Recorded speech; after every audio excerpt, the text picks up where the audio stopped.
लोकशाहीचा बुलंद आवाज, रिपब्लिकन वार्ता, महाराष्ट्र। कन्नड तालुक्यातील पिशोर येथे आश्चर्यचकित करणारा प्रकार समोर आला आहे।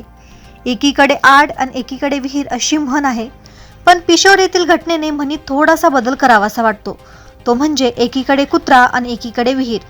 तर पिशोर येथे काय घडलं तर नातेवाईकांकडे आलेला 30 वर्षीय संदीप ओंकार घटकवडे हा तरुण कुत्रे मागे लागल्याने धावत सुटला।